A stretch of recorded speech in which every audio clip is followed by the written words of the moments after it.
acknowledge that we need to make proper decisions for this fire department and for the county, Lee County's district, Lord. Now, also I ask you, Lord, that you watch over our firefighters and our EMS personnel, Lord. Keep them safe.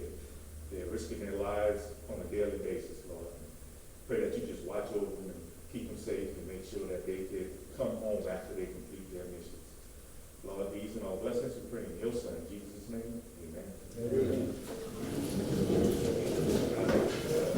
Okay, I'd like to call the meeting to order. The Board of Directors of Smith Station Fire Protection District is conducting a regular meeting.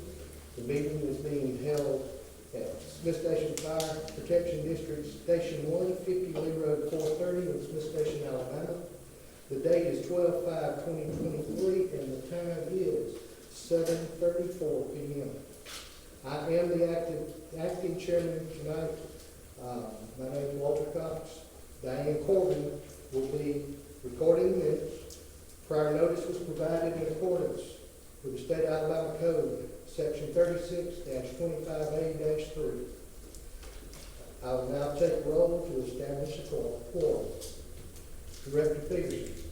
Here. Director Blankenship. Here. And of course, I'm Walter Cox. And we do have a quorum, so we will get the meeting started. Before we get started, I'd like to make a motion to discuss the Intuit account, to make changes on that account. It's not in the, it wasn't in the agenda, it was a last minute thing. So I'd like to make a motion to add that to the agenda. No, sir. Take a vote, any discussion? Director Peterson, Yes. Director Blankenship. Yes. The motion passes, and we will add that to the agenda.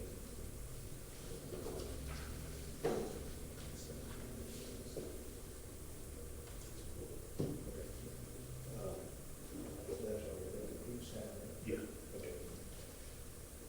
Okay. The next thing we have is awards presentation and recognitions. We want to introduce a new board member.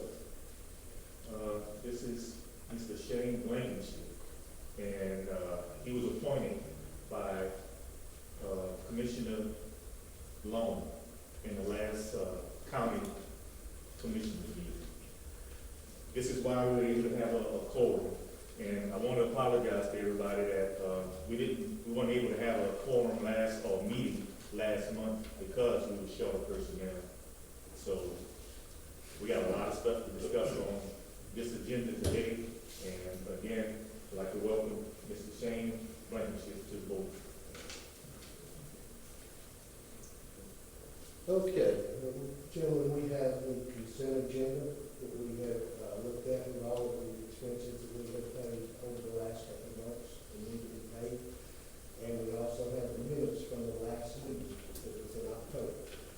And I'd like to make a unanimous consent motion that we accept that, the consent agenda. Motion to accept the consent agenda and the last meeting minutes. No, sir. Okay. Diane, would you take vote each time? Mm-hmm. Go ahead. Mr. Dwayne Peterson Yes. and Mr. Shane Blankenship. Yes.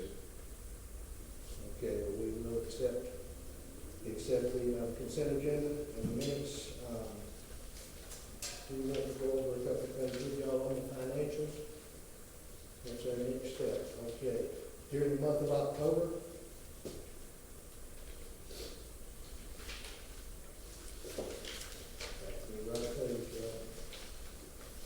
we had a total payroll of $36,094.27. We had total expenses for the month of $36,789.58. Total income was $142,546.86, which left us a profit of $69,663.01. That was in the month of October. In the month of November, we had a couple of pretty high expenses on some insurance and where some bills for our the people that do our invoicing. were sending the bills to the wrong place. They finally got caught, and didn't charge us any late fees. A big payment, we have not paid them in 3 months, but that's been taken care of at the time. And the other things, we had a, How much is that? Yeah, so,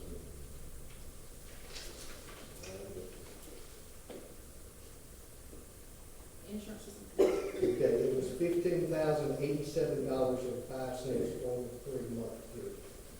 No late fees were attached to it. And we also had our insurance, 2 of our insurances hit that, during that month, $66,565.04 for inland, the 2 commercial package and the inland marine, and the umbrella coverage, group life and accidental. And it was a major month for insurance, $66,565.04.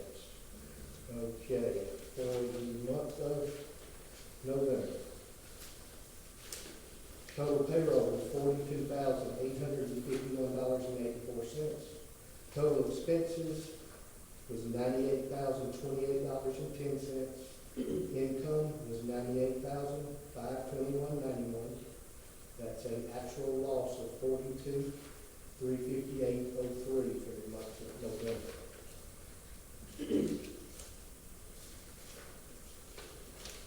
As far as our bank statements, I want to cover that tonight.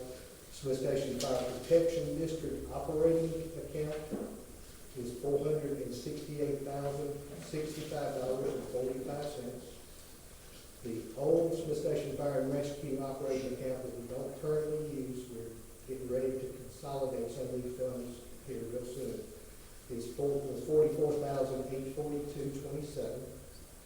We had an old ambulance account from when we were running the ambulance before. There's $39,076.88 in that account.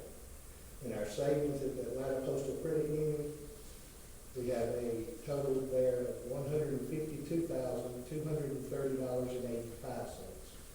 We also have one more fund, the Smith Station Fire Protection District Firefighters Fund. There's $4,566.50 in that fund. Total of all accounts as of today is $708,781.95. Oh, one more thing I wanted to tell y'all. The total bill for November was $478,879.70. That includes past due balances. The total we received in was $142,546.86. The percentage on that is 30%. We're running 70% short of what we're doing.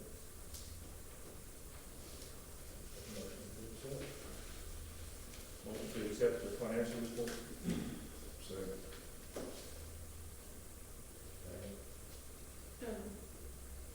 Mr. Dwayne, Yes. and Mr. Shane. Yes. That motion will carry.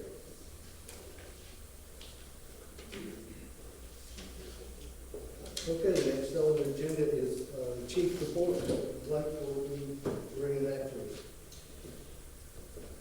So we've had a bunch going on since the last meeting, to just kind of let y'all know what some things that are going on here.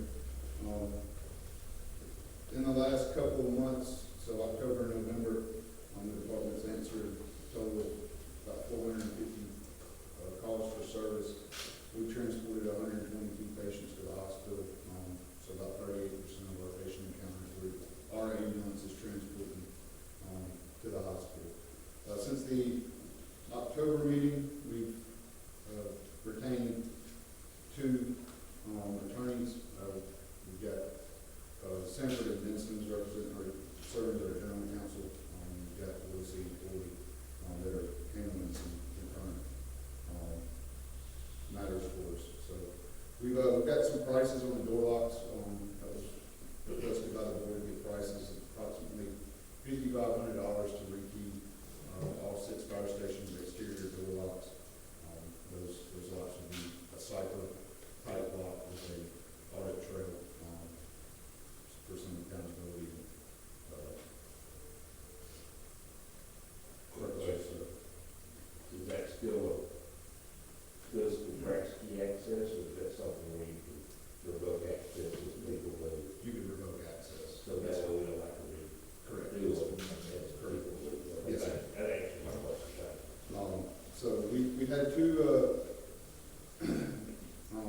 2 meetings, with the accountability committee.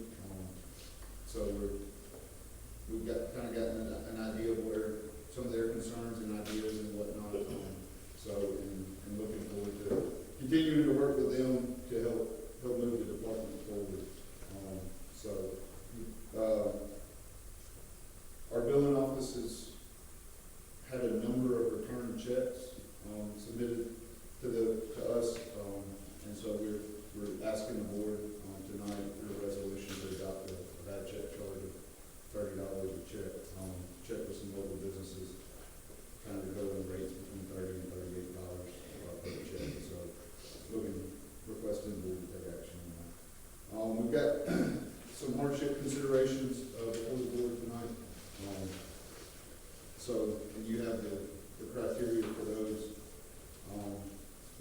We've implemented some credit card and purchase accountability processes. So with our credit card usage, we've got a log for signing cards in, signing them out.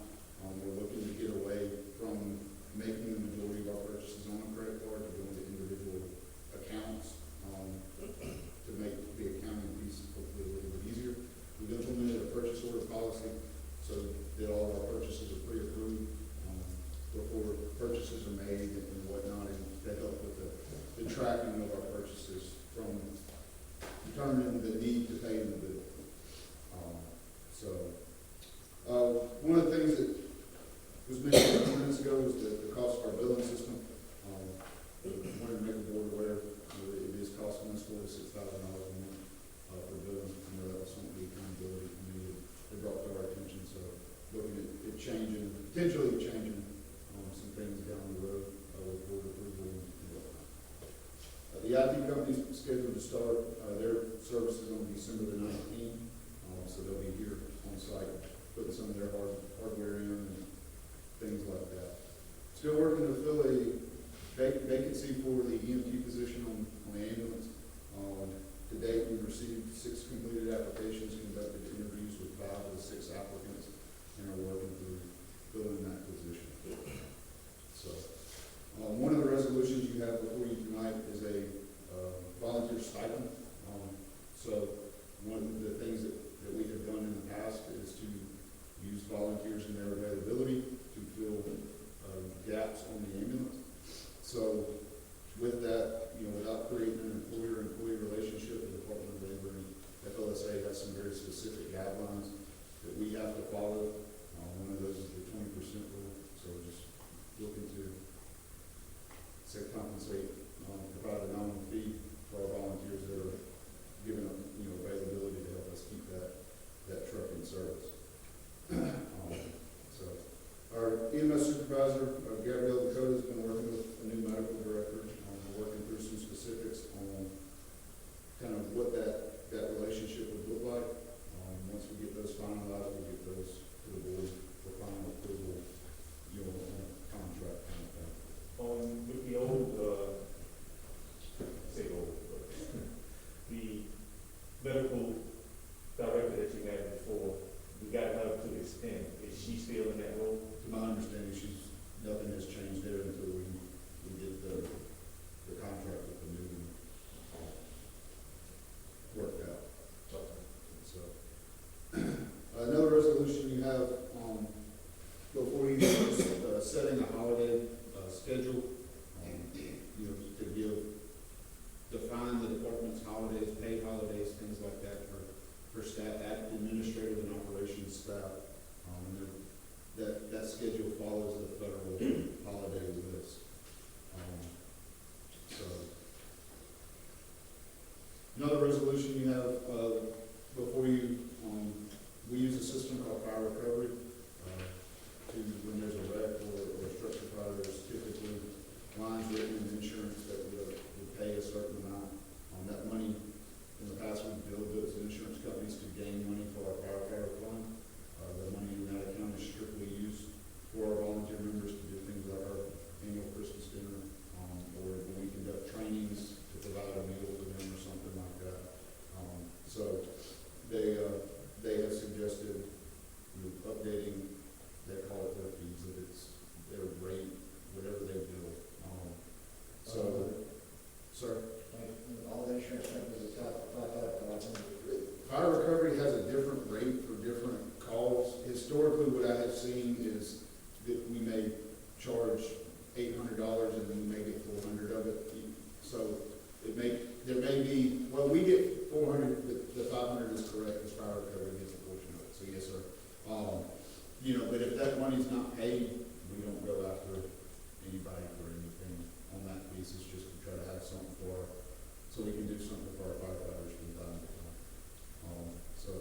October for public events was a pretty busy month for us. We had 8 community events with local schools, churches, things like that. Heavy on the fire prevention piece of it, and that hasn't slowed up much in recent times. So I think we've got 4 or 5 events we're working in the next 2 weeks. So lastly, we've got some truck repairs. The big one, our ladder truck is currently out of service due to a fuel issue that we're working through with the manufacturer on some things, and still trying to do some diagnostics on it. Engine 121 is a radiator leak, crankcase leak, and a couple other things going on with it. So we're still looking through some things with that, but we've got a quoted price of around $10,500 to repair that truck. So we've got some maintenance issues that we're working through. Other than that, that's about all I've got. Chief Green, on the business fire fleet update, is there been any update that you can give the board on the fire fleet? That's come up in a couple of meetings with the accountability committee. We're still working through some ideas there, but nothing has really moved, but we're still evaluating, especially the business side, of the fee schedule. So we're still working through it. When you say business side, you mean construction or how we're building? Correct, yes, sir. The current, It's about square footage currently. in groups, so 0 to 5,000, 5,000 to 10. One of the ideas we have right now is to look at square footage, a price per square foot. Sure. So, I got you. so that you kind of even the rate, to the bill.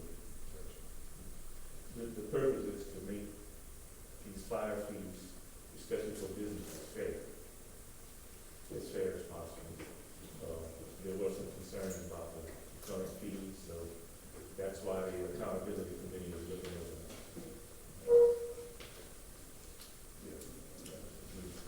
Okay, next thing, we're gonna move on to new business. We want to introduce Aaron Waller from Matchton, McChesney. That's a mouthful. CBA Business Advisor is about to talk to, he's gonna bring us information about financial audit.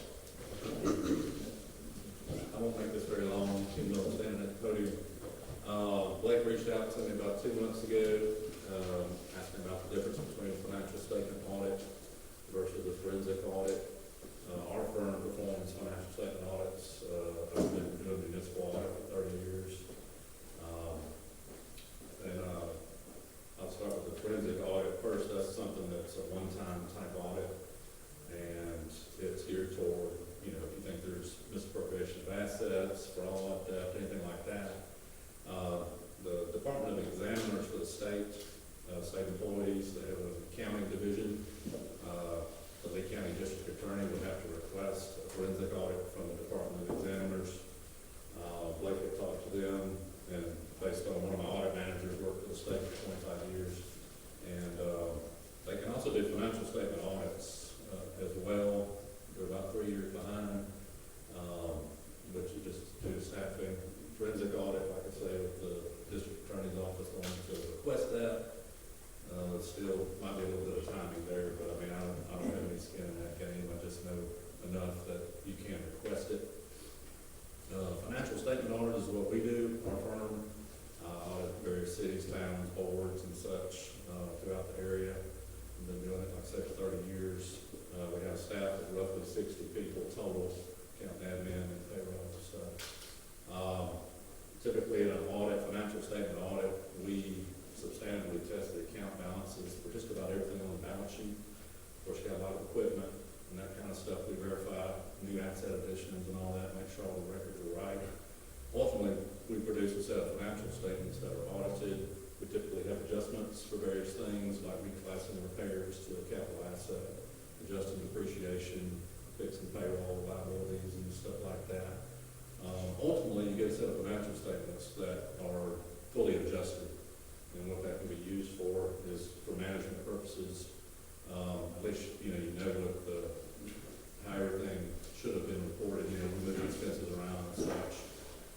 You could also use a financial statement audit for budgeting purposes. I noticed, that maybe it sounded like October, November had a lot of variation in it, which sounds pretty drastic, but, if certain fees are seasonal, certain expenses are seasonal, or what have you, you can actually budget, and that's something we could assist with, would be helping with a budget within the QuickBooks system. Once you set it up, it's pretty easy to use, that kind of thing, so that maybe in presentations, you could show where you are versus budget, and maybe those variances won't look so bad, that kind of thing. I always tell my clients, we've been blessed not to lose any clients over several years, but, you gotta have good numbers, make good decisions.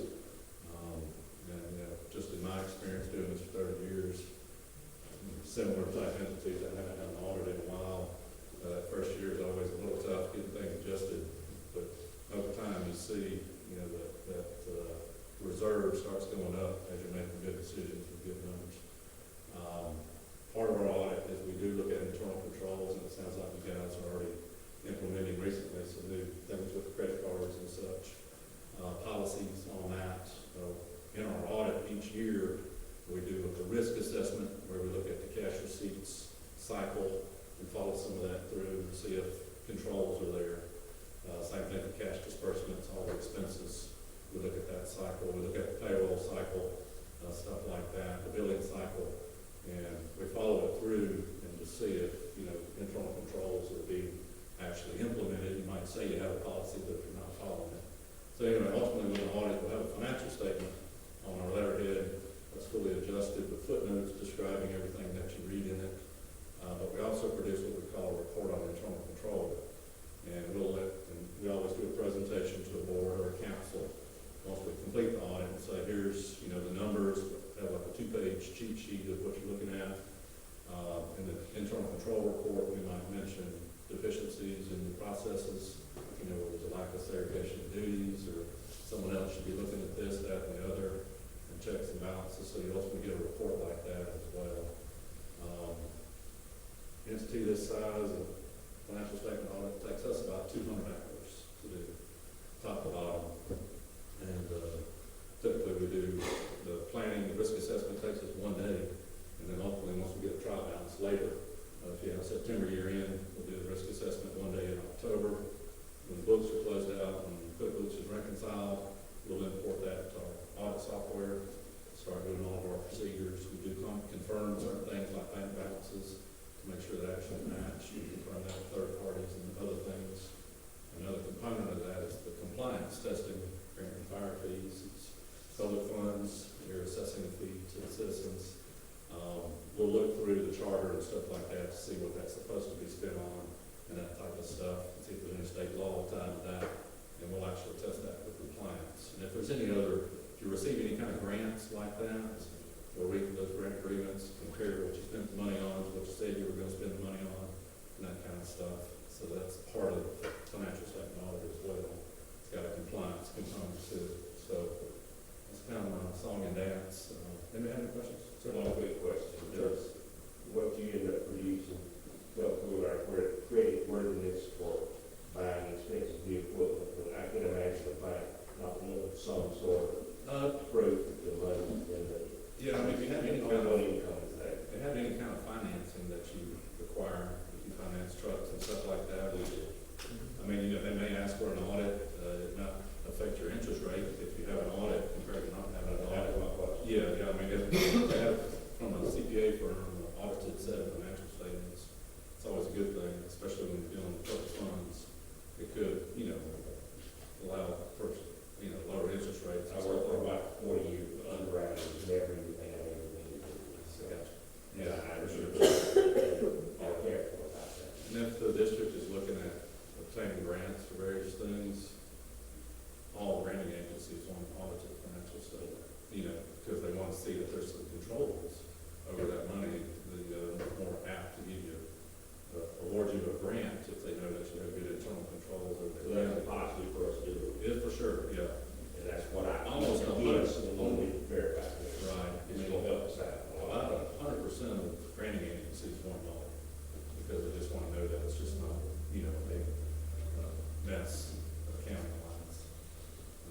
sure the funds are spent properly. Good answer, thank you. Is there any point where a regular audit turns into a forensic audit? You know, so there's just two different animals. Like I say, we do, I was telling Blake this, financial statement audit is not geared toward finding fraud, but in our internal control assessment, we do take samples of expenses, we look at travel, we look at when people have, go to training, we'll pull a sample of those transactions to make sure there's receipts attached, that kind of stuff, but it's not really geared toward finding misappropriation of assets. It's really geared toward providing a set of financials that you know are right, and then, ultimately you can budget from it and stuff like that. But if anything comes to our attention, if, in some of our testing, say we're looking at repairs and maintenance to determine, if things are paid twice, we'll look at that sometimes. If we have two invoices, identical invoices to the same vendor, we'll pull both of those, make sure it wasn't paid twice, or if it was something, some misappropriation there. But, generally speaking, it won't turn into a forensic audit. But you do obtain some assurance that the internal control is right. And we have to find discrepancies, if there was any discrepancies. You said, what now? Discrepancies, if there was something to come out of it, and during the audit, we would have to be able to see it. For sure, yeah, if that's something that we consider high risk. Right. In our risk assessment, if, say, you have poor internal controls over the monthly bank reconciliations, we would test that more. But say, like, if your inventory, if it's all huge pieces of equipment that's not apt to being stolen, then we might not look at that as much, because it's low risk. So we kind of focus our audit hours on the higher risk areas that maybe have poor internal controls, or just, a lack of segregation of duties and stuff. Like audit a couple of utility boards, and inventory is a big deal, because the little brass water meters are incredibly expensive. You put that in your pocket, so we look at inventory in those kind of situations, because it's not our small items that can, it's just things, inventory is always high risk in those situations, so we test that real extensively. And, people check things out. But, part of what we look at is based on just our inquiry and management. We also, we perform fraud inquiries. We have to do a board member, we have to do management, financial, and, we'll choose a random board person, a random employee, and it's all confidential. And, based on what they tell us, we might look at some other area, because, the employees are the ones who knows what's going on. So, that'll guide some of our audit work. Somebody said, man, we're going to be tired like crazy. We don't have that many vehicles. We might look into that and things like that. We've seen that time. But, so not really geared toward forensic, but our audit procedures, if it, based on our inquiry, we're just looking at things, if we feel like a certain area is, subject to some, at the very least, just poor controls, we'll look into it more. And the report on internal control, ultimately, will have a list of suggestions of things that might, be improved, or just suggestions of things we've seen in other entities that we audit that have been helpful. And I'd say right now, a budget would be a good idea. You know what I'm saying? Because really, we could say, well, we're on budget, it's really high in October and low in November, but that's by design, because insurance didn't show up until September. So that kind of stuff. And it's good to, manage the things, making decisions and such. But, any other questions, man? Yeah, so you mentioned compliance as part of this audit, and so beyond the recommendations, beyond the suggestions that come as part of the result of this audit, where's the teeth in the audit? Where does this go when you're finished, and do the citizens have immediate visibility on the results and the findings of this audit? Yes, they're presented at a meeting like this, and it should be a public record, since you're taking in fire fees, that's public funds. And I'd like to have a question about the public funds at the bank that allows use of the SAFE program, it's collateral as a public entity, so. But, that's all public knowledge, and we produce ultimately how many paper copies you want of the audit reports, but we also send them electronically that can be uploaded to the website. And that way anyone can just go in there and look at them if they wanted to. And, of course, it's up to management if they want to put the internal control findings on there or not. That doesn't have to be public knowledge necessarily, but it'd be up to management if they want to do that.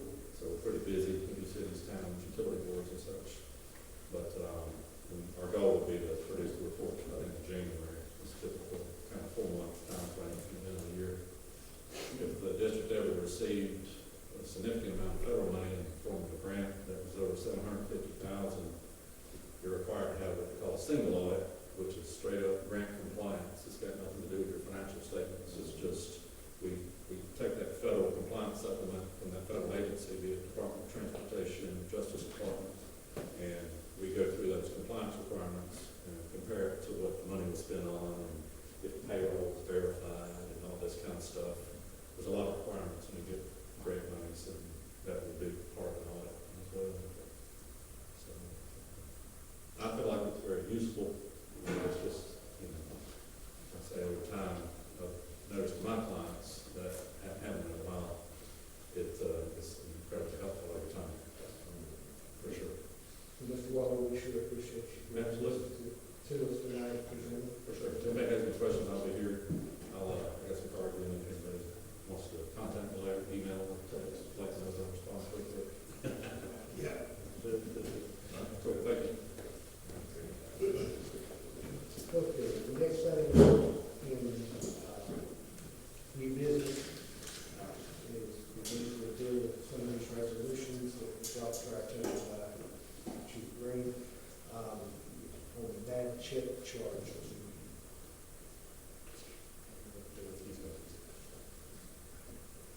So just, we don't need Bad check resolution. resolution. You must have any action on that. Oh, that's right, yeah. I motion that we, go down and get this audit approved and started. I'm saying that. Any discussion?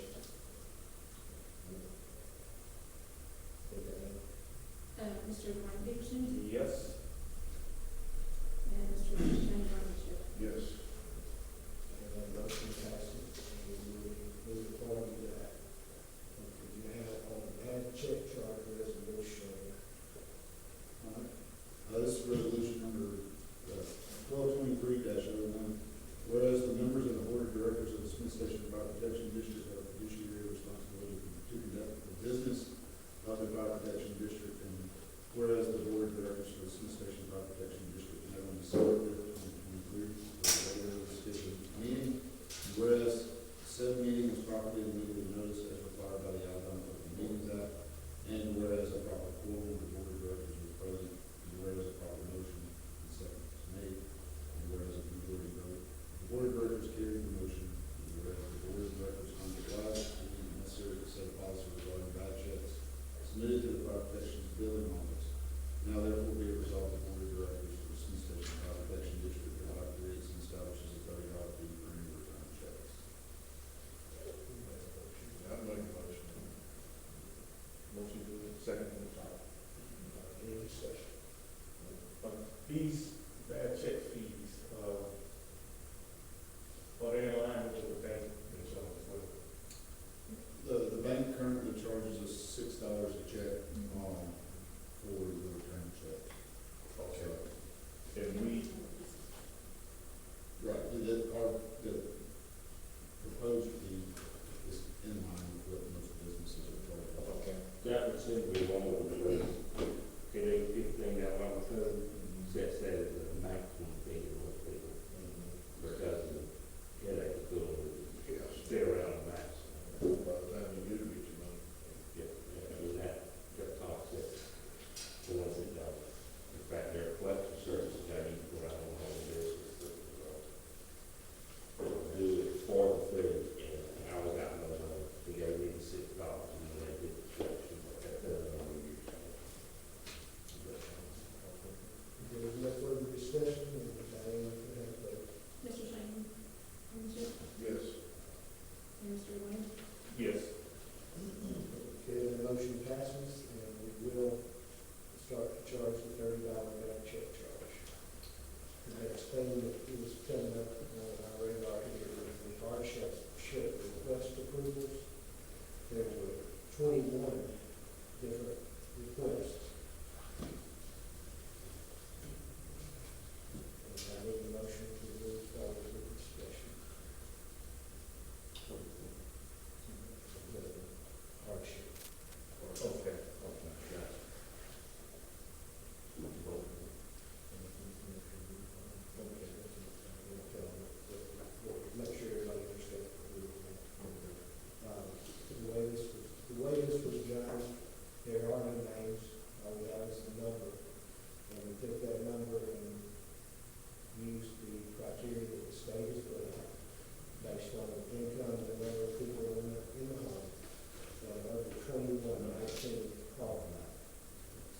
two did not qualify, and 19 years.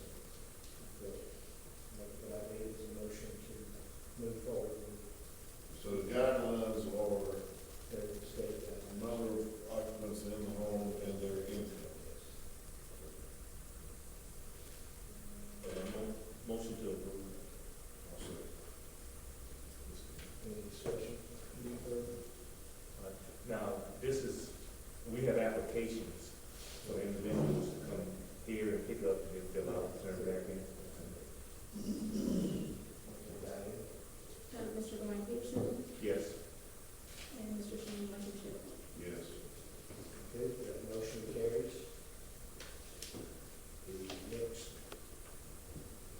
The next item we have is approving the holiday schedule. We get vote to read that resolution.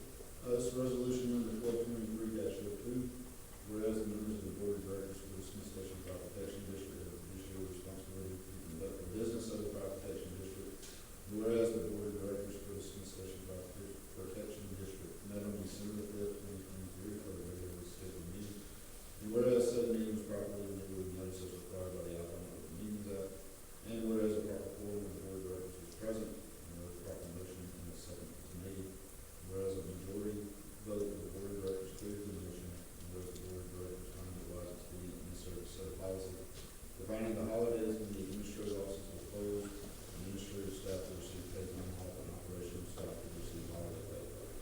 And now therefore be it resolved, the board of directors for the Smith Station Fire Protection District hereby adopts the following list of holidays: New Year's Day, 1 day; Martin Luther King Day, 1 day; President's Day, 1 day; Memorial Day, 1 day; 4th of July, 1 day; Labor Day, 1 day; Columbus Day, 1; Veterans Day, 1; Thanksgiving, 2 days; Christmas Eve, a half day; Christmas Day, 1 day; and New Year's Eve, 1 day for EMS. Motion to approve resolution 1223-02. I'll say. Any discussion? Mr. Dwayne Peterson, Yes. and Mr. Shane Blankenship. Yes. The resolution 1223-02 has passed.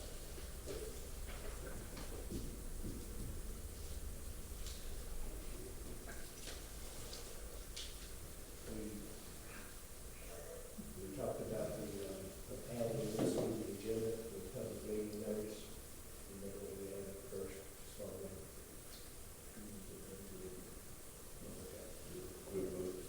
Quick books. So, the meeting notices are listed, the dates for each of the meetings.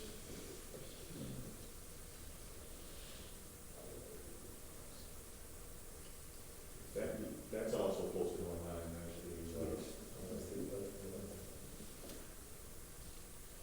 The meeting's scheduled. Yes. The goal was just to give you all an opportunity, in case there was a scheduling conflict or a known holiday that, would create an issue, would, give us the ability to amend these dates ahead of time to ensure that this list was public and future notices were made, to make sure the public was informed. We voted on this, right? Okay. Motion to approve. Second. Any discussion? Call out the Dates, 2024 meeting dates, January 2nd, February 6th, March 5th, April 2nd, May 7th, June 4th, July 2nd, August 6th, September 3rd, October 1st, November 5th, and December 3rd. Might want to look at that January. That's what I was gonna say, we look at January 2nd. That's why I wanted to give you all this. Yeah. Let's, look at, what's all? Keep in mind, the city council is the second Tuesday of the month. This is the first. If we go to the Yeah, second, it would create a conflict with the city council. Do you guys check that? This city council was from 5:30 to 6:30.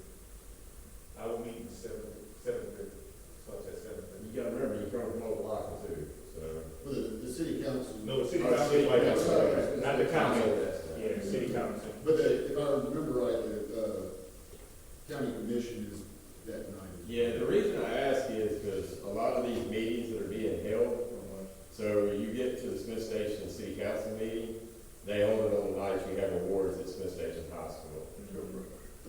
Then you come up here and you gotta drive all the way to Opaka for a commissioners meeting, and then you gotta try to be back out here and hope that it doesn't run long. And my question is you have three separate entities that you're having meetings in, and there's no communication in there. And I know it's not by design, it's either by somebody just not checking the schedules or having as much trouble as citizens as finding the schedules. And it's just like, you know, the fire meetings, you know, we knew that the first Tuesday of every month, supposedly, that being the case, but when you start looking at the other schedules and start trying to find those schedules and how difficult they are to find them, you find in that you have some that are overlapping, you have school events that are going on that are overlapping. So, you know, last year we had a meeting and it was scheduled on the exact time, the exact moment we were having a board ceremony at Smith Station Hospital, and it was standing room only. So you had a parent that wasn't gonna be there with the kids, and you had another parent who was gonna be at the city council meeting. And my question is, once we start scheduling these meetings, then we need to look and see where they're overlapping so we can have more attendance there. The last time I went to the commissioners meeting, we literally had one person from Smith Station that was there, besides myself. We had a person that was there from Lachapoka, and we had two other people that were there that was around the area of former Garden Beulah. And I'm like, come on, Lee County is much bigger than this. We had to have more attendance. And when you sit down and talk to everybody, nobody knew about it. Or they were overlapping and contradicting with the other schedules. And we need to have more input. With so much going on in the community, how can we manage what Smith Station High is doing, or junior high, or Glenwood, or? The same way with us, because they have schedules that are posted. If you guys are scheduling, then they need to be Let me scheduled. interrupt you there. In our bylaws, Right. that's the first Tuesday of the month. Yeah, and I agree with what you're saying. This what y'all are doing here is great because it has a time frame where a lot of citizens can get here because, you know, although they came from work here tonight, but, you know, it makes it a little easier where it's later in the afternoon. But when you start scheduling stuff at 5 or 6 o'clock in the evening, you know, people are rushing to get to where they are. And of course, there are, you know, conflicting stuff, especially with the city hall. They gotta know what's going on with Smith Station Hospital. They gotta know what's going on with the events calendar that's going on there. We have that events calendar that's available to us. They should have that event But calendar. that's not something that we can check. I understand, but yeah, you can. If we're expected to check it, then you guys should be expected to check We it, know correct? that, yeah, But I don't have, what I have myself, I don't have anything to do with Smith Station High School. Right, You right. don't have to, you just have to be aware and keep it like this. Yeah, that's That's all he's asking, but I'm certainly right. No, you're fine. But the thing is, and I think it's a BS excuse, it's in the bylaws, it's certain date, bylaws can be changed, anything can be changed. Well, we're talking about January the second. No, I'm not talking about just that. I'm We're just talking about, talking about moving one. No, I'm talking about the prevailing attitude of like, well, we don't need to coordinate with these other activities. People no, have- it has nothing to do with the date of January second, so let's get past that. It's just us trying to catch all these meetings because we have so much going on in our community, it's growing, we got a lot of people trying to move into the community and do stuff. And for the people that have been here their whole life, we want to participate in what's going on in the community because I want to have a say so in it. So, you know, I'm a business owner, I own land, I invest in my community. Yes, I want to make sure that the community is going to benefit me and my children later on down the road.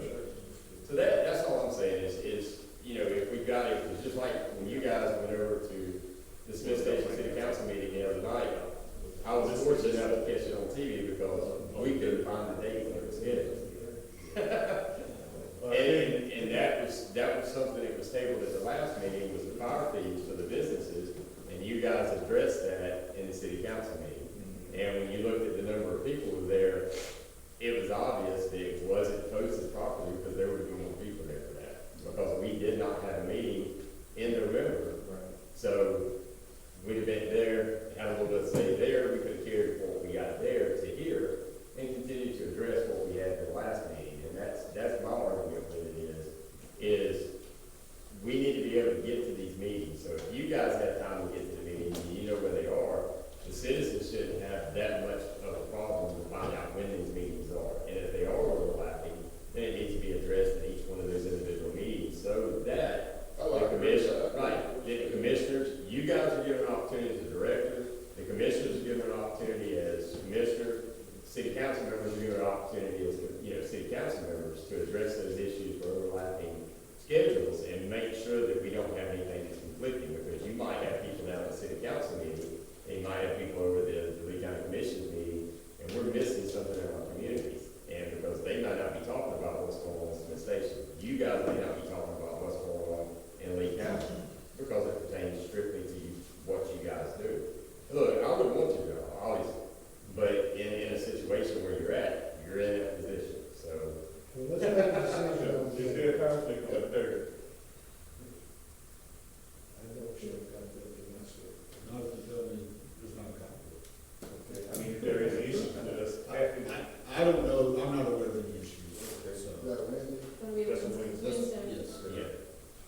motion that we move that meeting to the third. To January, February,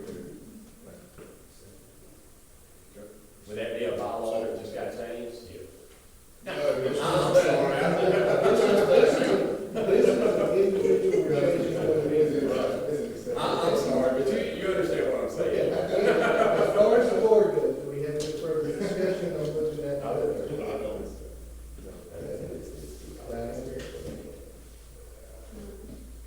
Mr. Dwayne Peterson, Yes. and Mr. Shane Blankenship. yes. Okay, that passes to move the, January meeting to the 3rd of January. Yeah, that's a Wednesday. Also, motion to approve the schedule for next year. Second. Any discussion on that? Mr. Dwayne Peterson, Yes. and Mr. Shane Blankenship. Yes. Okay, that passes also. Mr. Cox, just to make sure that it's approving the move of the date to January 3rd, Right. and then the posting of this Posting of that schedule. schedule. For next year. Just confirming. Okay, next one we've got is the volunteer stipends. That's the resolution 12/23/04. Whereas the members of the board of directors for the Smith Station Fire Protection District are commissioned with responsibility to conduct the business of the Fire Protection District, and whereas the Smith Station Fire Protection District ambulance encounters staffing shortfalls and has relied on volunteer members to fill vacancies when employees are unable to staff the open shifts, and whereas the Fair Labor Standards Act prevents employees from receiving hourly wages without creating an employment relationship, and whereas the FLSA allows volunteers to receive a nominal fee not to exceed 20% of the total compensation paid to a full-time employee, and whereas the board of directors for the Smith Station Fire Protection District met on December 5th, 2023 for a regularly scheduled meeting, and whereas said meeting was properly and legally noticed as required by the Alabama Open Meetings Act, and whereas a proper quorum of the board of directors was present, and whereas a proper motion and second was made, and whereas a majority vote of the board of directors carried the motion, now therefore be it resolved, the board of directors for the Smith Station Fire Protection District hereby authorizes volunteer members to receive a nominal fee for the volunteers availability. And be it further resolved, the nominal fee paid to volunteer members shall not exceed $25 for 12 hours of availability, and $50 for 24 hours to ensure the Smith Station Fire Protection District ambulance remains in service. So we have a motion to accept the resolution. Motion to approve the 12/23/04. Any further discussion? And just to be clear, this is normal practice. Correct. Correct. This is to allow the volunteers to keep them in service without creating an employee relationship where we would have to pay them for every hour of their time. Gotcha. Ms. Diane? Mr. Dwayne Peterson, Yes. and Mr. Shane Blankenship. Yes. Okay, resolution 12/23/04, volunteer stipends, does pass. Okay, the one that we added earlier is resolution 12/23/03. Keith, read that. Resolution 12/23/03, certain members of the board of directors for the Smith Station Fire Protection District have fiduciary responsibility to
was pretty good.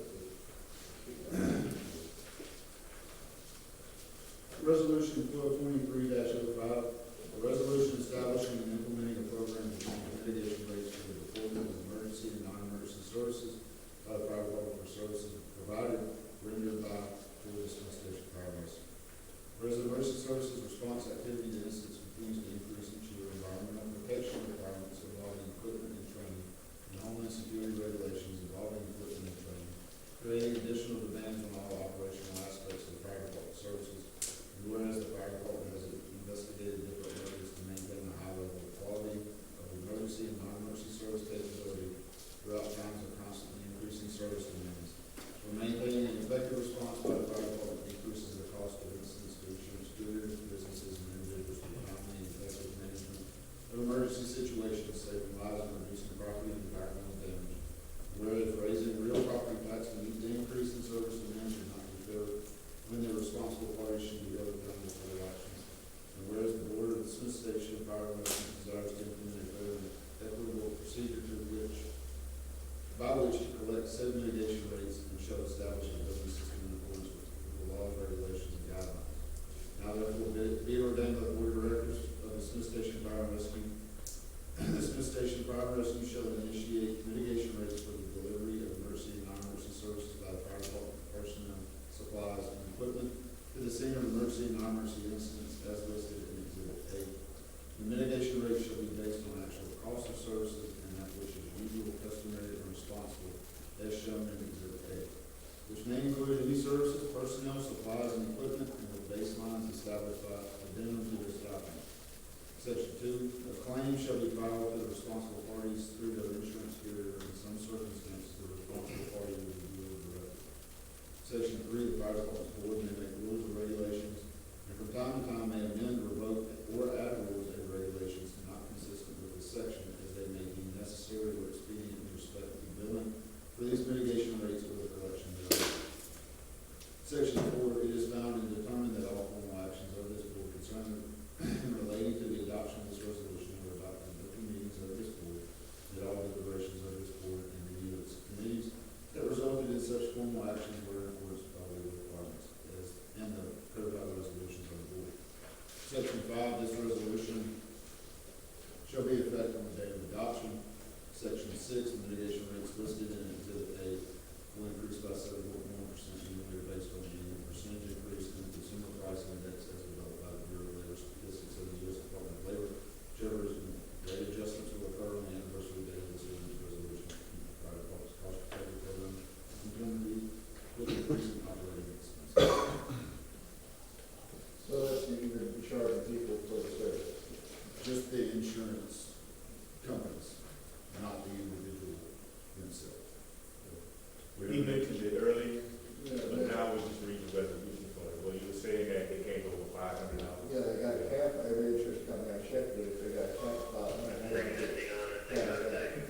Some are more, so they, checked with 8, and they were all 500 or less, and she, well, this, insurance lady said that it's unheard of. I mean, that's something y'all can get with them and try to update, because the ones that I've seen that are more are like commercial, motor vehicle wrecks or hazardous materials. You know, so at the end of the day, whatever the insurance companies pay, that's what they pay. You know, we're not gonna go after an individual just because their insurance company doesn't pay. Because I think it's, I'd have to go back and look at the percentage, they break it down. It's not, most of the claims don't get paid.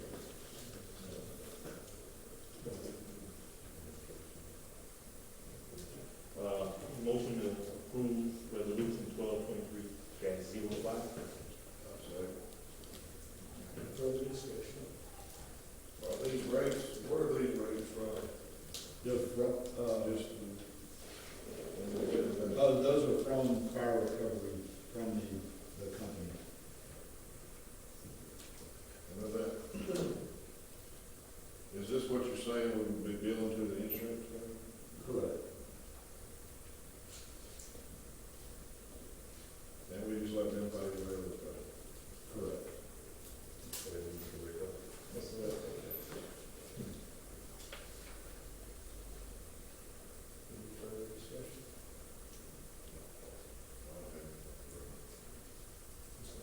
Mr. Dwayne Peterson, Yes. and Mr. Shane Blankenship. Yes. Okay. Resolution 122345, mitigation rates, that's passed.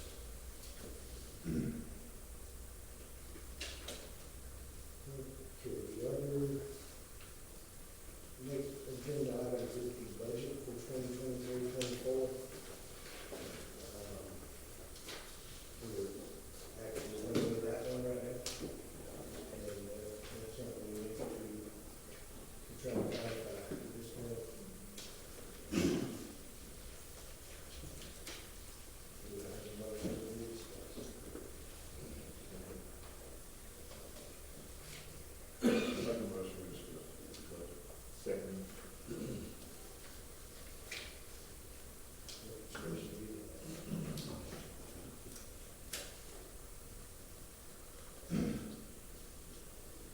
Now, with this budget that we're looking at now,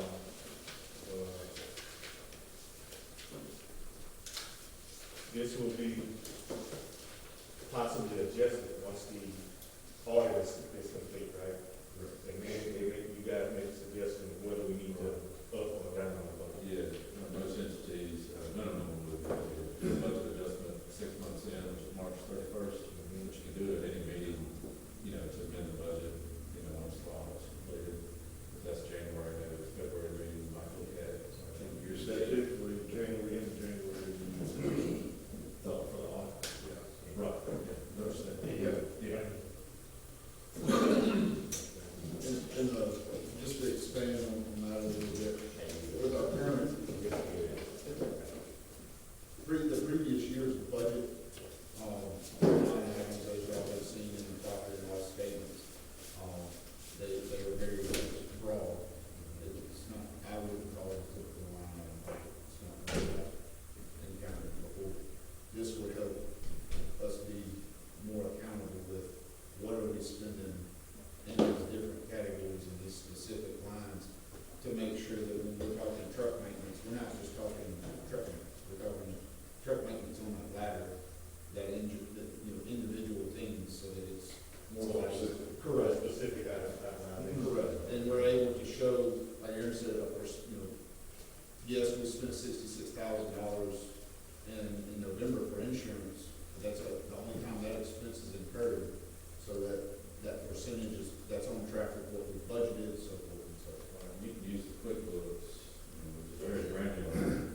You can create a budget within Right, QuickBooks. once we've already got it stacked. It's just a matter of printing it, you know, as long as the cash counts the records out before your meeting, sure, you can have a very accurate budget. I mean, almost too much information on us, but, you know, you can decide, I always tell people, a budget is just an estimate, give it yourself, trying to make it perfect. It's just a guide, to make good decisions.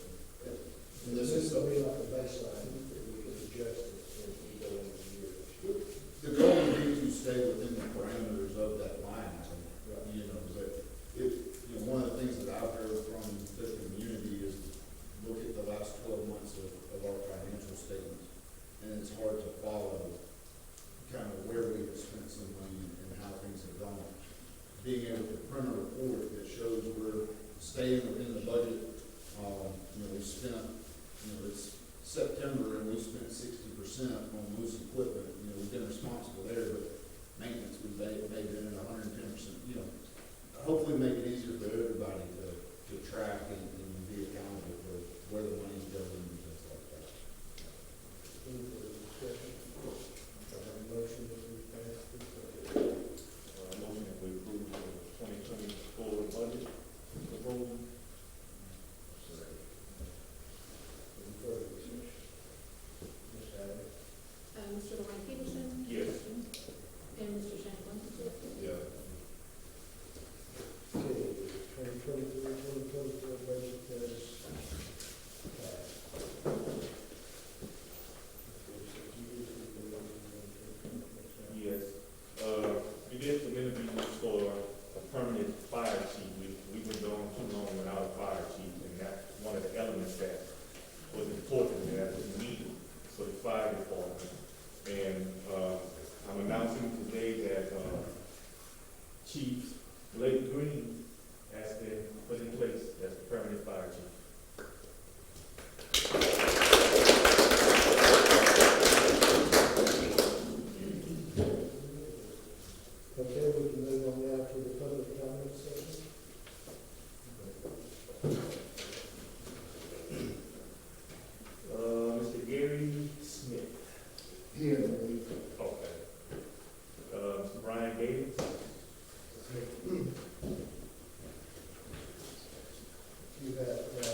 not posted online yet on the website. Just wonder when we expect to see those.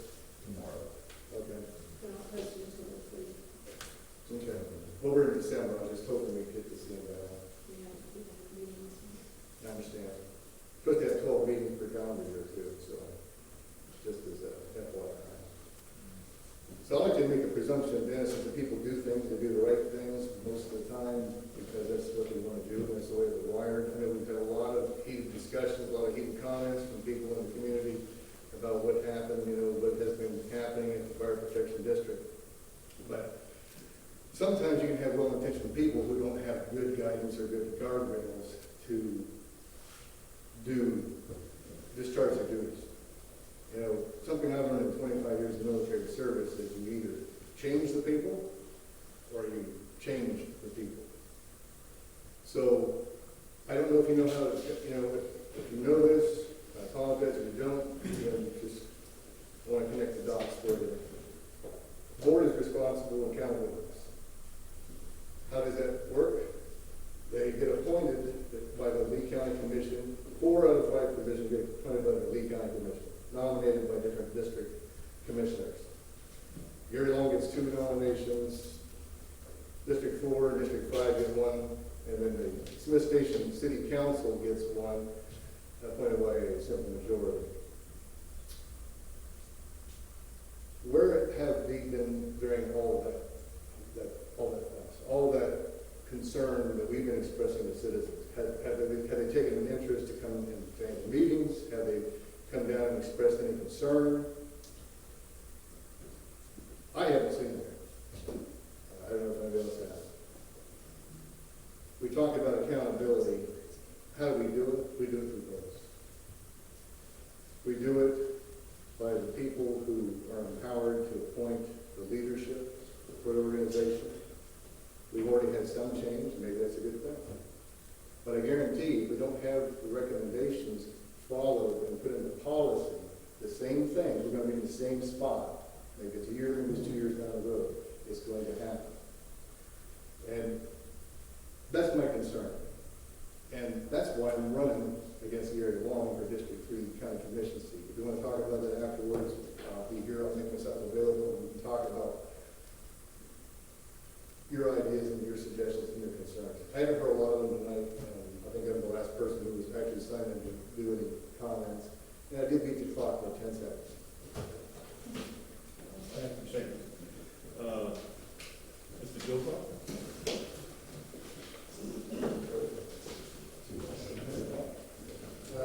I have been part of the accountability committee, and we have reached out to Gary Long, and we spoke to him extensively about that. That was brought about this Blankenship here. His grandfather actually started this fire department, and he's a third generation. So more about that. A lot of the stuff we talked about, like billing for insurance and Medicare. A lot of people don't know in the community that Medicare has a cap. They only pay $100. No matter if they spend $1,000 out there, they pay $100. My problem with this is they have the money. Medicaid have the money. Insurance companies have the money. So when they put the cap on things and they're not able to operate, because they're running at a deficit, when do we have a cap as the, simple man that's working 7 days a week? We had an agreement, and I don't know, make my back, I'm friends with everybody. We had an agreement until 2030 for $50 a year for property. Now we're having to go into talks of more money. My thing is, we've spoken about maybe trying to narrate and get the budget down to where, instead of billing every month, we bill quarterly, and that would save, tons of money a year. So instead of operating like they have been, we've been talking about, cutting back and then adjusting the fees. Because as all of us talk about, I've talked to a lot of people in the community, we're at the limit. Our trash fees doubled, our taxes doubled. Everything is doubled, and their answer is they just go up on the rent. Well, these people, we've already had, about 7 of our tenants. We're not going to pay you. Can't pay this month. gotta eat. But, I mean, where does it stop? Where does, we say, hey, no, insurance company, you're gonna pay this. Medicare, you're gonna pay the full amount of what it costs us just for at least our equipment we use. So, I mean, like you said, we need to go up the channel and say, hey, talk to Lee County or whoever we need to talk to and say, hey, let's make it fair for everybody. Because even, I'm all about helping people, but the 19 people that don't have to pay, we have to put that bill. You know, and they're operating, and my thing is they're operating on 30% of what the collection is. And they still have $700,000 in the account.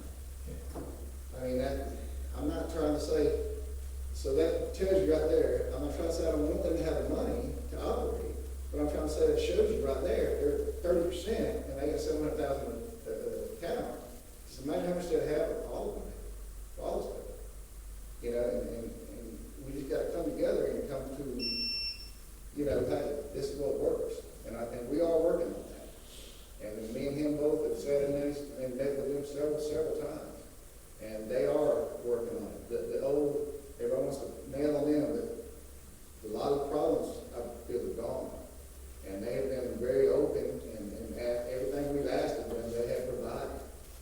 There's a lot of issues still that, you know, everybody's still mad about, but we are working on it. I mean, they'll probably tell you, everyone will tell you, I'm an asshole.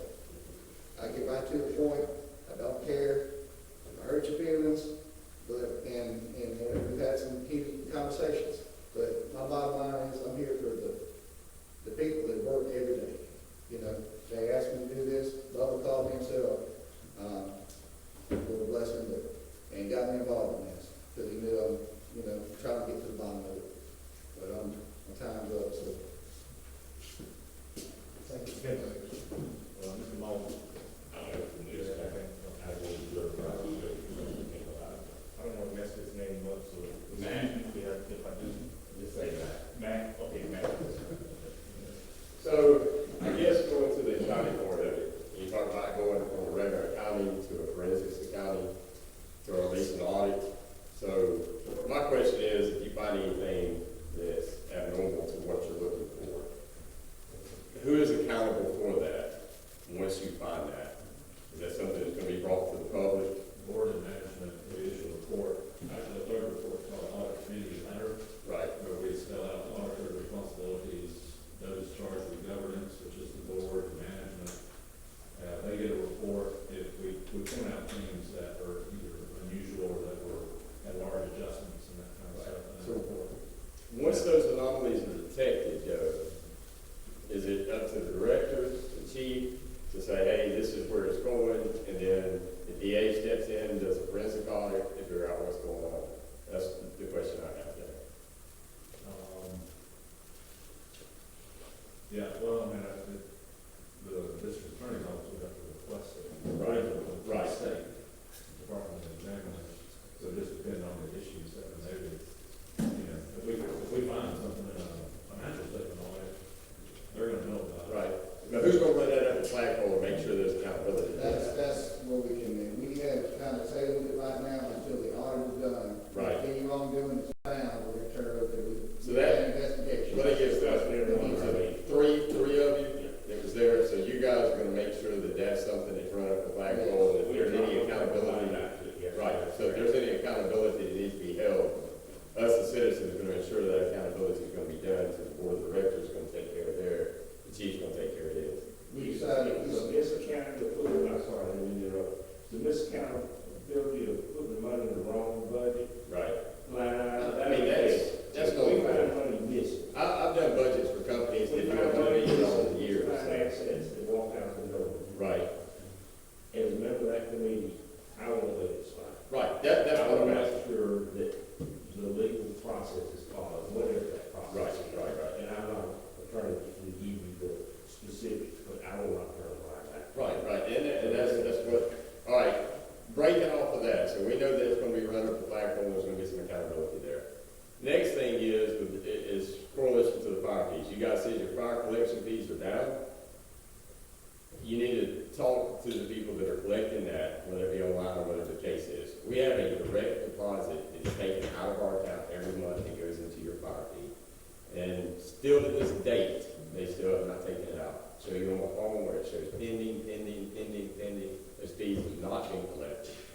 And then it's the correlation to, say, I own a parcel of property, and I've got 3 addresses on that property. One of them is a commercial piece of property. And if you have a parcel of property, and you're paying a fire fee for each one of those addresses, does it matter the parcel, or does it matter for those addresses that have been assigned to that property over the course of whatever amount of years? Because when we bought the property, it had 3 addresses on it. We have one piece of commercial property on it, and we have our home. And then there's another address that the person we bought it from had a residence there. And we pay a fire fee for all of those in correlation to what you're saying, where everybody's at their limit. When I sit down and figure out the land taxes for last year, and look at where we're at in relation to the garbage collection fee with the fire fee, it doubled what I'm paying. And I looked at an elderly in the community, hardship obviously is there, but, they're weighing whether or not to pay the property tax, pay the fire fees. You guys are talking about not going to the insurance companies, but yes, you're gonna hold your citizens responsible for collecting debt, taking a turn them over, garbage fees, we're having to go in front of the court. If we don't answer the summons, I mean, there's all kinds of things. We had Earlene Price who went up to the commissioner's office, did petition for an outside service to collect her debt. And she's an elected official that's a tax collector that asked for an outside service to collect the debt on the garbage fees, which underneath the bylaws, it no one voids her position as an elected official.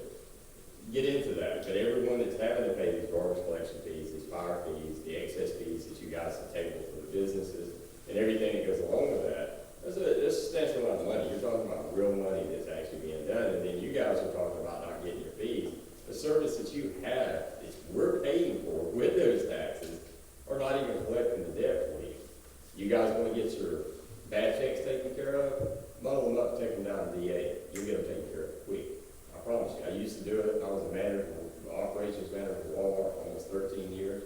I handled all their worthless checks. I handled all the budgetary issues, everything from every store that I went in that set up.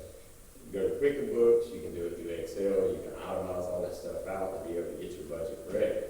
You can take care of some of these fees, but you need to find another collection service that's actually collecting these fees and doing it properly. Because this is across the board. All these citizens that I've talked to, that these debts have not been paid, that's why you're not getting your fees, because the service that you're using sucks. Period. Just point blank. And you guys are paying for that service. We're paying for that service. Your citizens here are paying taxes. Service. $26,000 a month. Right. That's what I'm saying. And you guys could hire a person in here making $36,000 a year that can collect better debt than they are. And my thing is if I know I've run over 5 minutes, but I want to see the community flourish. I want to see the community be able to pay the taxes and it goes to what it's supposed to go to. I don't have a problem with paying those fees, but when it literally doubles what I'm paying in taxes and fees in 1 year, I pay $1,600 a year for 31 acres of land. I got 3 addresses on my property, and the garbage collection fees and the fire fees, I pay almost $1,800 a year. I'm paying more in fees than I'm paying in my taxes. Where's that money come from? That money comes off of our table. And you guys, there's no accountability there for that. And my question is where was it set? If we've got commercial businesses that we're paying debt on, and that's a fee that's being added to that, then we need to pay it on the commercial property. We don't need to have a separate fee that I'm paying for it. Because when I went and got a tag for the trailer, make sure we were legal and binding, $79 for that trailer tag, $50 of that $79 goes to the fire district, on top of what I'm already paying. And then you turn around and talking about putting $312 on a commercial building on top of that I'm already paying in my state taxes or property taxes, as well as what you guys are adding into the additional fees. I'm not asking anybody to take them, but let's make it fair. If we're gonna pay these taxes, let's put them into the property tax, like we were told it was gonna be at the very beginning. Let's not try to circumvent where we're at with this, because we know that it affects everybody in the community. You guys are paying the tax just like we are. You're paying the fees just like we are. But let's get it where it's manageable, where it can be collected in the sense that whether it be quarterly, because it consolidates that, makes it easier to collect that debt in that process. And then if you got people that are writing checks, they could be just, I'm sorry to say this, but their children in here, they're probably just empty checks. As much as I hate to say that, more than likely they are. Because so many people are discussing about how that has been handled in the process. And some of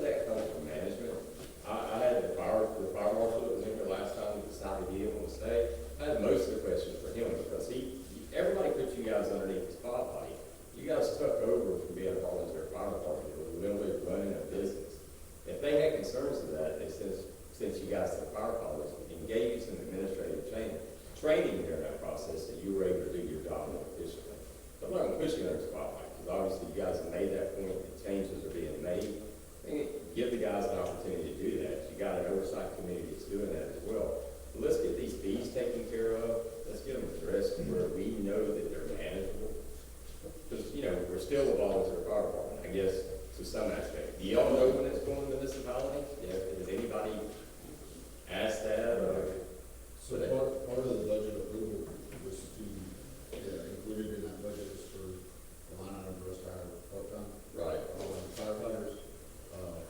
So that would be the start of, I'm assuming when you say municipality, you're talking firefighters on shift. That's right, that's right. So that would be the start of moving in that direction. The goal that, the date that I've had in mind for shift firefighters is the end of 2024. Is the date that I have in mind to have a minimum of 2 on the fire truck 24/7. Well, and that's what I'm saying. Let's get to that point. Let's stop bleeding the citizens, because it is costing us a lot. I mean, this is $1,800 a year. My family, my grandmother, and those people, we've had to come up with that money collectively together to ensure that's paid. And that's probably why some of those fees not being collected, besides that crappy service you guys are out there collecting the debt. But is there any way we can make that into the next month's topic? Well, this is why we came back and decided to come up with a accountability committee, so that they can look into all of this stuff, and we can get together and see what necessary changes need to be made to make, first, this fair for everyone. And secondly, put other systems in place so we wouldn't be spending all this additional money for someone collecting money for us. Right. So all of that, everything that you talked about right now is what we are discussing now. $700,000 in the bank. These guys that are sitting back here that go out there, put their life on the line every day for us, they need to have the best of the work. Oh, yeah, absolutely. No question. And I don't mind the money going to that. We need to know that it is, because these guys are gonna be on the fire truck 24 hours a day, 7 days a week, to ensure where we still stand today with these fees and that money that's in the bank. My house is still gonna burn down as quickly as it did. Because we still have a volunteer fire department, people have to make it to the fire department and grab that apparatus to go to that fire. As far as the issues with the, before you get All right. Thank you, I'm sorry for running over time. Our job is to listen. Thank you. Okay, I have a motion to adjourn. Second motion to adjourn. You don't have to. Yeah.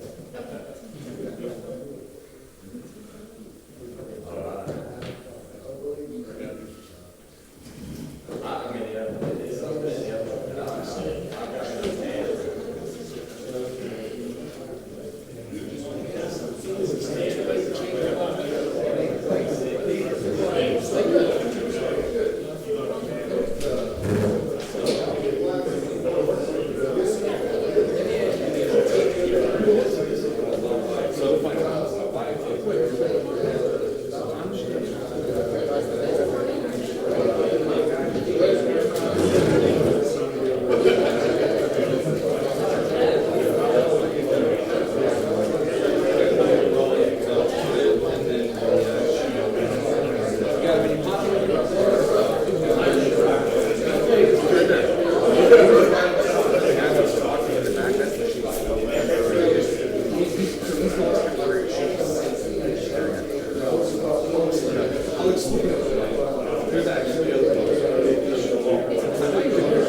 Yeah.